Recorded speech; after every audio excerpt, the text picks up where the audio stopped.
Hi everyone, my name is Devendra, and our entry to the Habitat Challenge was based on our work on object goal navigation using goal-driven semantic exploration. In the object goal navigation task, the agent starts at a random location in the environment and it's asked to navigate to an object belonging to a particular category, such as a dining table. Solving this task efficiently not only requires passive skills such as geometric and semantic scene understanding, but also active skills such as learning semantic priors and episodic memory. When the goal object is not visible in the current field of view, the agent needs to decide which part of the environment should be explored first. By learning semantic priors or understanding which objects are more likely to be found in what parts of the environment, the agent can explore more efficiently to find the given goal object. Episodic memory allows the agent to keep a track of explored and unexplored areas while looking for the goal object. To tackle the object goal task, we built upon the Active Neural SLAM model, which led to our winning entry in the Habitat Challenge last year.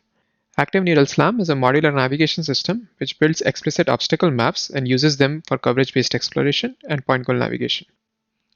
In order to incorporate semantics, we replaced the obstacle map in the Active Neural SLAM model with a semantic map by simply adding separate channels for each semantic category. To build the semantic map, we first pass the RGB observation to an object detection and segmentation model such as a mask RCNN, and we use the depth observation to create a point cloud with XYZ coordinates of all the pixels in the frame. We then associate each pixel in the point cloud with the corresponding semantic category predictions from the object segmentation output. The point cloud is then projected into a voxel representation, and each cell in this voxel representation contains C+1 labels, which indicates whether the cell is occupied or not and whether it belongs to one of the C possible categories or not. Summing over the height dimension of this voxel representation over each label gives us different channels of the projected semantic map. Here, small errors in the first-person semantic predictions can lead to large errors in the projected map space.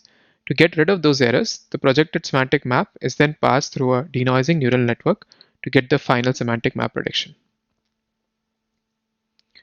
Once we have the semantic map, we pass it to a goal-oriented semantic policy to decide a long-term goal. The long-term policy in the Active Neural SLAM model was goal-agnostic, trained to maximize explored area based on only obstacle maps. In contrast, the long-term policy here uses semantic maps and is goal-oriented, meaning that it tries to minimize the time required to reach the object goal instead of maximizing coverage. Once the long-term goal is selected, a deterministic local policy uses analytical panning to reach the long-term goal from the current location. Here we show a demo video of our model where the agent is asked to navigate to a chair. The RGB observations are shown on the left and the predicted semantic map is shown in the center. The long-term goal selected by the goal-driven semantic policy is shown in blue on the semantic map. The ground truth is shown on the right for reference. This example shows that the agent is able to successfully navigate to the chair in an efficient manner. We compare our model with 4 different baselines, 2 based on end-to-end RL and 2 based on modular navigation. Results on 2 datasets, Gibson and Matterport 3D, show that our model outperforms all the baselines by a large margin in terms of both success rate and SPL. Our summation based on the SEMEX model is also leading the Habitat Challenge leaderboard for the ObjectNav task. We were also able to transfer the policy to the real world using the Locobot hardware platform and the PyRobot API. This video shows a successful example of the robot navigating to an oven.